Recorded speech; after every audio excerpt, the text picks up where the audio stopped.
राजकीय, सामाजिक, आध्यात्मिक, शैक्षणिक, शेतीविषयक बातम्यांसाठी आदर्श भारत माझा सदैव न्याय हक्कासाठी आपल्यासोबत। नवी मुंबई विमानतळाला लोकनेते दिबा पाटील यांचे नाव द्यावे, पनवेलच्या पत्रकारांची केंद्रीय राज्यमंत्री रामदास आठवले यांच्याकडे मागणी।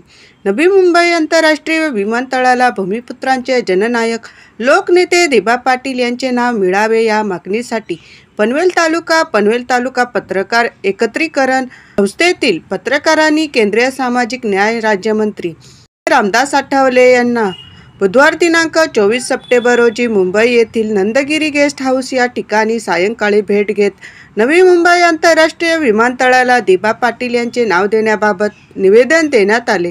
या भेटीदरम्यान पत्रकारांनी विमानतळाचे नामकरण हा केवळ शासकीय मुद्दा नसून भूमिपुत्रांच्या भावनांचा व न्यायाचा प्रश्न असल्याचे स्पष्ट केले। दिबा पाटील यांनी नवी मुंबईच्या भूमिपुत्रांच्या हक्कासाठी केलेल्या त्यागमय संघर्षाची माहितीही देण्यात आली। पत्रकारांचे म्हणणे लक्षपूर्वक ऐकून घेत माननीय रामदास आठवले यांनी तत्काळ केंद्रीय नागरी उड्डाण राज्यमंत्री माननीय मुरलीधर मोहोळ यांना दूरध्वनीवरून संपर्क साधला असता उद्घाटनाआधीच विमानतळाला लोकनेते दिबा पाटील यांचे नाव देण्याबाबत त्यांनी चर्चा केली व या मागणीचा सकारात्मक पाठपुरावा करून असे आश्वासन दिले।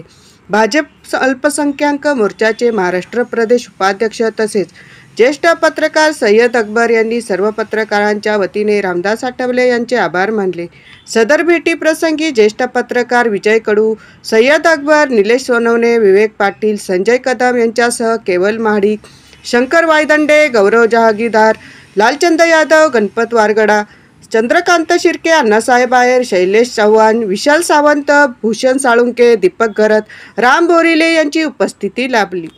आपल्या महाराष्ट्राचे आपल्या सर्व समाजाचे एक नेते, सर्वांच्या बरोबर जाणारे आमचे नेते रामदास आठवले साहेब, त्यांनी या ठिकाणी आज आमच्या पत्रकार बांधवांच्या वतीने निवेदन स्वीकारून आमची जी संघटना आहे पनवेल तालुका पत्रकार एकत्रीकरण संस्था, या संस्थे निवेदन स्वीकारून त्यांनी ताबडतोब आदरणीय केंद्रीय मंत्री राज्यमंत्री मुरलीधर मोहोळ साहेब यांना फोन करून मी माझं पत्र तुम्हाला देतो, दिबा पाटील साहेबांचं नाव त्या राष्ट्रीय विमानतळाला लागलं पाहिजे उद्घाटनाच्या आधी। त्याबद्दल आम्ही सर्व पत्रकार पनवेलचे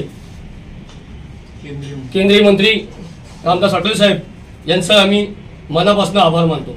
धन्यवाद।